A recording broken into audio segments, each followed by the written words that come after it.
91.1 પર tune in કર્યું છે તમે અને ગેસ વોટ તમારી આરજે કૃતિકાની સાથે એટલે કે મારી સાથે હમણાં છે executive chef to the president of India. Yes, હું વાત કરી રહી છું મિસ્ટર મોન્ટુ સેનીની, જે આપણા પ્રેસિડેન્ટ માટે કોક કરે છે, એમના ફેમિલી માટે કોક કરે છે, ઇનફેક્ટ આપણા પ્રેસિડેન્ટના હાઈ પ્રોફાઇલ ગેસ્ટ માટે પણ કોક કરે છે. તો સબસે પહેલે sir welcome to radio city 91.1. Thank you Kritika.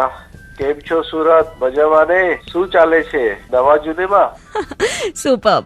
Sir सबसे पहले हमारे लिसनर्स को बताइए कि आपकी जो जर्नी है राष्ट्रपति भवन पहुंचने तक की, वो कैसे शुरू हुई? इनिशियली 2009 में मतलब कॉलेज से पास आउट होने के बाद 2009 में मैं executive chef to the president of India to Shrimati Pratibha Devi Singh Patil ji. In 2009 उनके अंतराज में मैं स्पेन गया था, अकम्पनीड द प्रेसिडेंट. तो मैड्रिड में वहां पर मैंने आई गॉट टू नो कि ठीक है प्रेसिडेंट हाउस है, वहां भी कोई शेफ होते हैं. Before that I had no idea. मैंने कहा चलो फिर मतलब मैं इस टूर पे आया हूँ तो why can't we become the executive chef to the president of India. Then I inquired about this particular post. तो उसके लिए जब थोड़ी इंक्वायरी की तो पता चला कि यहाँ ऑलरेडी एक शेफ है. तो देन मैं उसको देखता रहा कि कब वो रिटायर होंगे. तो जैसे पोस्ट एडवर्टीज हुई I got to know about this and जैसे सब लोग पोस्ट के लिए अप्लाई करते हैं तो मैंने भी कर दिया. क्या बात है. तो मोन्टू जी, आपके अंडर 40 लोगों की टीम है, तो आप प्लीज हमारे लिसनर्स को बताइए कि राष्ट्रपति भवन में कैसे डिसाइड होता है कि खाने में क्या बनाना चाहिए? देखिए सारे मेन्यू तो वैसे तो एक साइक्लिक मेन्यू होता है और सारे मेन्यू जो है वो एडवांस में ही बन जाते हैं. चाहे वो राष्ट्रपति जी का कोई लंच आया हो या कुछ भी हो तो there is a procedure to get it approved from the top. तो मैं मेन्यू बनाता हूँ. हमारी एक ACPH additional comptroller president household ma'am है, फिर CPH है comptroller president household. Then it goes to the secretary to the president and maybe if needed then it goes to the president sir also. तो menu तो सब advance में होते हैं. तो एडवांस में और बहुत रेयर रहता है कि सडनली अगर कुछ आ जाए तो. ये वाली बात सुन के आपने भी कहा ना, देखो ये वाली बात तो हमें पता ही नहीं थी. तो मोन्टू जी, आप मुझे बताइए कि राष्ट्रपति भवन के मेन्यू में कौन सी चीजें हैं? रेगुलरली तो मतलब यहाँ बीइंग अ शेफ तो यही रहता है कि हर बार कुछ नया होना चाहिए. अच्छा. Generally we do not repeat. इस बार जो मेन्यू बन गया वो कम से कम 2 महीने 3 महीने तक तो उसमें से कुछ आने नहीं वाला. हर बार एक नया मेन्यू होता है, नई डिशेज होती है और एक सर्टेन सेट ऑफ मेन्यू है कि जैसे सूप के बाद ऑंत्रे के बाद main course. Indian main course तो बड़ा लंबा होता है. तो उसमें देखिए मैं आपको बताता हूँ, जैसे एक सूप होता है उसके बाद 4 ऑंत्रे होते हैं, 2 वेज 2 नॉन वेज. उसके बाद फिर depends on the number of people कि मतलब 2 नॉन वेज रखने हैं या 3 रखने हैं. चिकन, मटन, फिश और maybe seafood. You have एक दाल, 2 सब्जी, एक कोफ्ता, एक paneer, sauteed Indian bread, then raita, salad, उसके बाद डेजर्ट. मिनिमम 3 डेजर्ट होते हैं. ओहो हो, यानी ये बातें सुन के आपके मुंह में भी पानी आ गया ना. शेफ मोन्टू सेनी से रेडियो सिटी 91.1 पर मेरी बातें जारी रहेंगी, तो बस मेरे साथ ही बने रहिएगा. मैं हूँ आपकी आरजे कृतिका.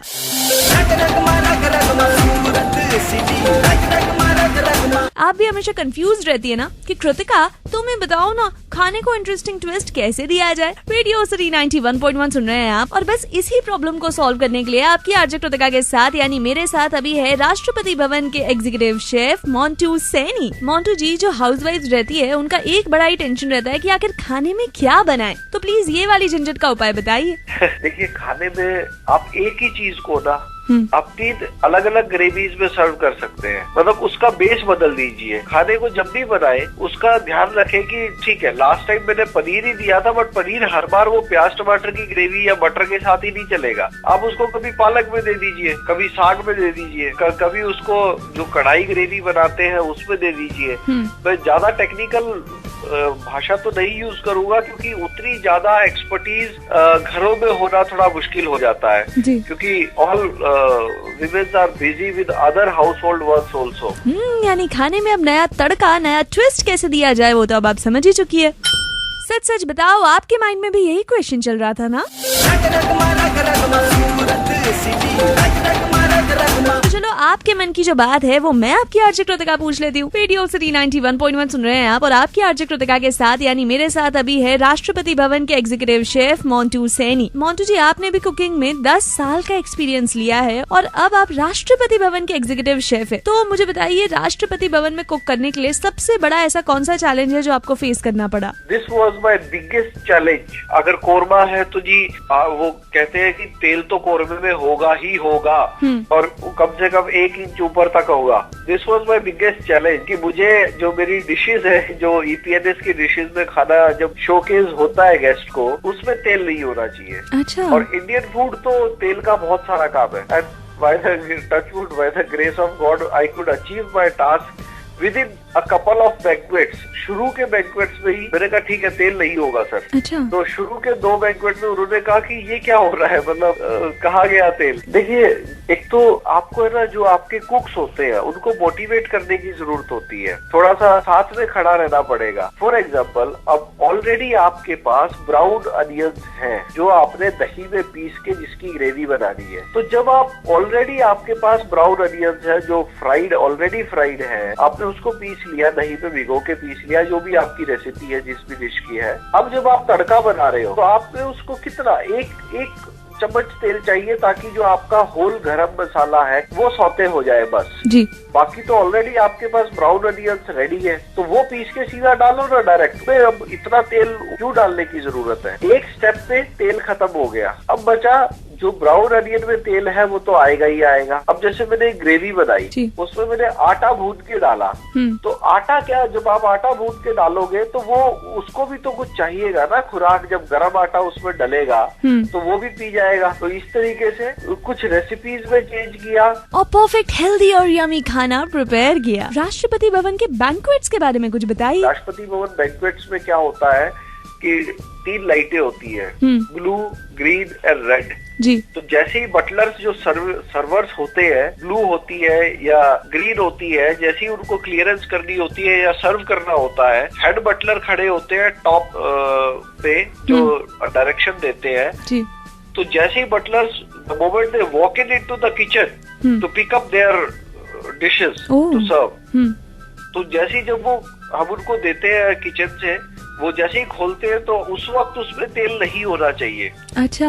अगर पहले कुछ है तो आप उसको थोड़ा बहुत अगर आ जाता है तो वैसे तो मेरी सिंपल सी रेसिपी है कि मतलब ये नहीं कि तेल दिख नहीं रहा तो तेल है नहीं, it should be reduced in the recipe only. ये वाली बातें सुन के ना एक्चुअली में खाना बनाने का मोटिवेशन आ गया।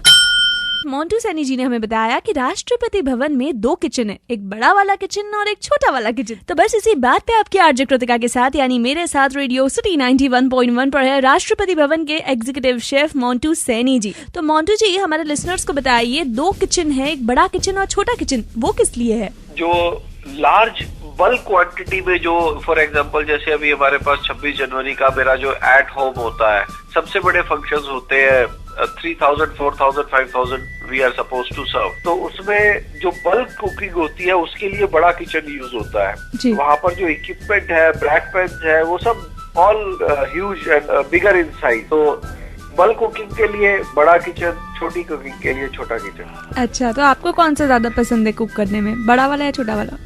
देखिए, जब प्रेसिडेंट साहब के लिए खाना बनता है तो छोटे किचन में बनता है क्योंकि वो स्मॉल इन पोर्शन है, पैन कुकिंग होती है। लेकिन दोनों अलग अलग चीजें हैं। जैसे एक रेस्टोरेंट किचन होती है वो पैन कुकिंग होती है, वो पैन में खाना बनाते हो आप एक पोर्शन। और दूसरा जो बैंक्वेट किचन होता है, it is large in number, huge in number. Pan cooking में क्या होता है, सिर्फ आपका थंब और 4 फिंगर काम करती है, चुटकी से काम चल जाएगा। अच्छा। या छोटे टीस्पून से काम चलेगा। When you are working in your bulk kitchen, तो वो बड़े बड़े बर्तनों वो नमक भी ऐसे डब्बे से डाला जाता है। मोंटू जी, आपने मुझे क्लब दी शेफ के बारे में बताया था, प्लीज उसी के बारे में हमारे लिसनर्स को बताइए। जो मैं आपको बताया था, क्लब दी शेफ जो इंडिया आया था, which is a club of personal chefs of heads of state. पूरी दुनिया के जितने राष्ट्रपति हैं, उन राष्ट्रपतियों के सारे एग्जीक्यूटिव शेफ्स जो इंडिया बुलाए गए थे, वो जब मोदी साहब से मैंने उनको मिलवाया, it was my last minute idea. उस क्लब की एक कंडीशन है, वो एक शर्त पे ट्रेवल करता है, वो उसी देश में जाएंगे, लेकिन और वो तभी जाएंगे जब उस देश के राष्ट्रपति जी उनको रिसीव करेंगे। ओह, राष्ट्रपति जी से तो मैंने यहाँ अंदर सारी अप्रूवल्स और मुलाकात और वो सब कर लिया था। लास्ट वीक में मैंने सोचा कि फिर मोदी साहब से क्यों ना मिलवाया जाए। तो फाइनली जब क्लब मोदी सर से मिला है और एक एक से मिले, पर्सनली बहुत अच्छे से मिले, और उन्होंने गुजरात की उन्होंने कोई फूड फेस्टिवल किया था उसकी स्टोरी बताई, और साथ में उन्होंने वेजिटेरियनिज्म प्रमोट किया। अच्छा, सबके लिए होस्ट की गई थी प्राइम मिनिस्टर हाउस में, वो भी सारा वेज फूड ही था।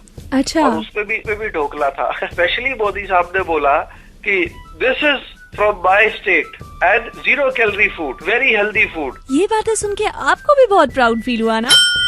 और अब मोंटू जी आपके लिए एक स्पेशल मैसेज देना चाहते हैं। मोंटू जी प्लीज बताइए। कहना चाहूंगा 91.1 के लिसनर्स को, कुकिंग ना दीवानगी का खेल है, पैशन है। आप मस्त होकर के कुछ भी बेखौफ होकर के बनाइए, दिल से बनाइए, खूबसूरत, बहुत ही टेस्टी बन के निकलेगा। क्या बात है।